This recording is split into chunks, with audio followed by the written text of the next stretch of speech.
গত জুমায় আপনারা টাকা দিচ্ছেন বানবাসী মানুষের জন্য, কি বলেন? এটা আপনাদের দায়িত্ব ছিল। আল মুসলিম আকুল মুসলিম, হইতে পারে ফেনী, খুলনা, কুমিল্লা, লাকসাম, আমাদের ভাই না, তারাও তো মুসলমান। তো তাদের বিপর্যয় আমরা আগে যাব, আমাদের বিপর্যয় তারা আগে আসবে। হ্যাঁ, সিলেটের বন্যার সময় মানুষ আগে আসছে না, এখন আবার তারা তাদের পাশে দাঁড়াচ্ছে। এটাই তো বাস্তবতা, এটাই তো নিয়ম।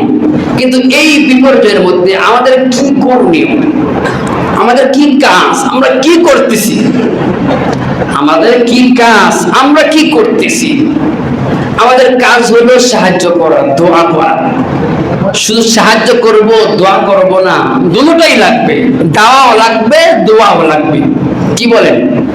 দাওয়াও লাগবে, আবার দোয়াও লাগবে, দুটোটাই লাগবে।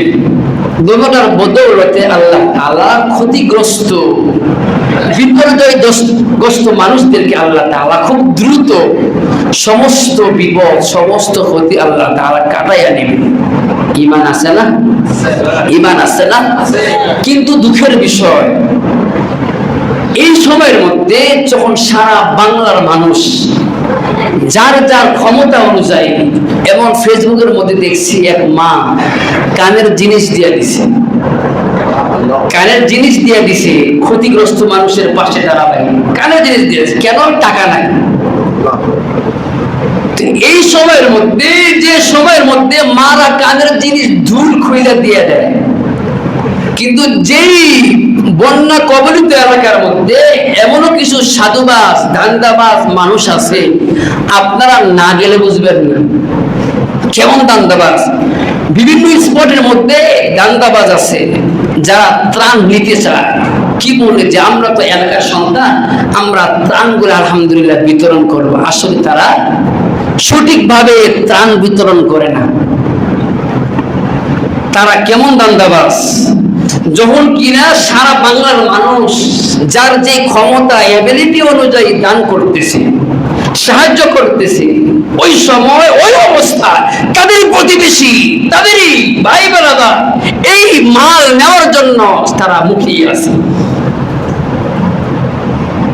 তারা সবচেয়ে বড় সন্ত্রাস। একসাথে বলেন, তারা সবচাইতে বড় ধান্দাবাজ, তারা সবচাইতে বড় বাটপার। যারা গরিবের মাল আত্মসাৎ করতে চায় তারা সবচাইতে বড় ধোঁকাবাজ, তারা জাতীয় গাদ্দার। আরব গাদ্দারের কাহিনী শুনবেন। একটা 5 টাকার মোমবাতির দাম কত জানেন? 20 টাকা। কয় টাকা? 20 টাকা। একটা 5 টাকার মোমবাতির দাম 20 টাকা, খুব দাম। আচ্ছা, 5 টাকার মোমবাতি যদি 4 টাকা দিয়ে আমার লস হবে? তারা 5 টাকার জিনিস 20 টাকা রাখতেছে। গ্যাসমেস, কয়েল, মোমের বাতি, সয়াবিন তেল, মুড়ি, কিছু কিছু খাদ্য আকাশচুম্বী দাম, আকাশচুম্বী দাম। ওরা কারা? তাদেরই প্রতিবেশী। ওরা একটু ভালো আছে, ওরা একটু রাস্তার সাথে মানুষ, ওদের দোকান আছে, ওদের ব্যবসা আছে। ওরা এই সময়টার মধ্যে তারা বিজনেস খুব করবে, খুব তার লাখপতি হবে এই আশায় একটা নৌকা ভাড়া করছি, 1000 টাকা দিতে হবে। কয় হাজার টাকা? নৌকা ভাড়া 1000 টাকা।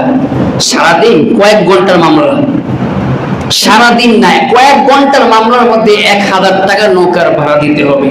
আবার কেউ কেউ বলছে তারা চাইতে আরো 2000 টাকা পর্যন্ত নৌকা ভাড়া দিয়া এই ত্রাণ বিতরণ করার জন্য তারা এই কাজগুলা করছে। তারা কত বড়, তাদের ঈমান আছে? হালকা ঈমান। এই হালকা ঈমান নিয়ে জান্নাতে আশা করাও বোকামি। কি বলেন? আরে বাটপাট, চিটার, তারা জান্নাতের মালিক হতে পারবে? পারবে? কখনো পারবে না। তাদের নামাজ, রোজা, হজ, যাকাত, সিজদা এই কিচ্ছু কবুল হবে না। আল্লাহ তাআলা তাদেরকে কবুল আর মঞ্জুর করুক। হ্যাঁ, যারাই আমরা এখন আশেপাশে যদি কেউ আমরা শুনি ত্রাণ নিয়ে যাবে, আমরা একটা সবক দিব, সকলকে। সবকটা হচ্ছে যারাই ত্রাণ নিয়ে যাবে তারা যেন কোনো ধান্দাবাজের কাছে ত্রাণগুলা না দিয়ে আসে। হয়তো কোনো মাদ্রাসা, হয়তো কোনো ফান্ড আছে, আসন্না ফাউন্ডেশন, তাকওয়া ফাউন্ডেশন, এই জাতীয় বড় বড় ফান্ড আছে।